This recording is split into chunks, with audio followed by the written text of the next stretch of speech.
গাজীপুরে সাবেক মন্ত্রী আকম মোজাম্মেল হকের বাড়িতে হামলায় আহতদের শুক্রবার রাতে ভর্তি করা হয় স্থানীয় তাজউদ্দিন হাসপাতালে, আর গুরুতরদের নেওয়া হয় ঢাকা মেডিকেলে। সাথে সাথে সেখানে ছুটে যান বৈষম্য বিরোধী ছাত্র আন্দোলনের আহ্বায়ক হাসনাত আবদুল্লাহ ও জাতীয় নাগরিক কমিটির মুখ্য সমন্বয়ক সার্জিস আলম। খোঁজ নেন সবার। এ সময় আওয়ামী লীগ নেতাদের বিরুদ্ধে মারপিটের অভিযোগ করেন তারা।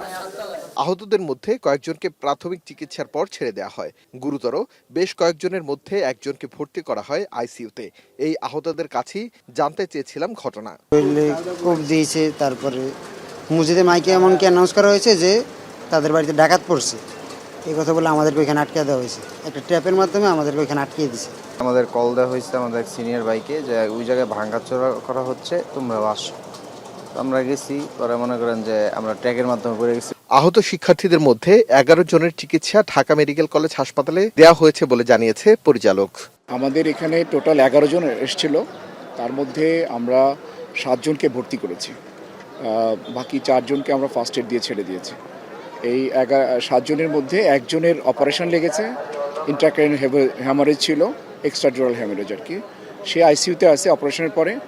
বাকিরা আমরা একসাথে আমাদের এখানে একটা ওয়ার্ডে রেখেছি। শনিবার সকাল 10টার পর ঢাকা মেডিকেলে যান স্বরাষ্ট্র উপদেষ্টা। কথা বলেন আহত শিক্ষার্থীদের সাথে। শোনেন কি ঘটেছিল গাজীপুরে। আমরা আইনানুগ ব্যবস্থা তো নিচ্ছি এবং এটার সাথে যারা জড়িত তাদের সর্বোচ্চ বিচারের আওতায় আনা হবে এবং তাদের সর্বোচ্চ যেন পানিশমেন্ট হয় এই ব্যবস্থা করা হবে। এটা ইনভেস্টিগেশনে আগে তো আমি পুরোটা বলতে পারবো না। পরে আইসিইউতে থাকা শিক্ষার্থীদের দেখতে যান স্বরাষ্ট্র উপদেষ্টা। আহত 7 শিক্ষার্থীর মধ্যে 3 জন ছাড়া সবাই আশঙ্কামুক্ত বলে জানিয়েছে কর্তব্যরত চিকিৎসক। আরিফ হোসেন, এখন, Dhaka.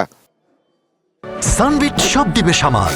Sunbit magic press dishwashing এর মাথা ঘোরানো সলিউশন।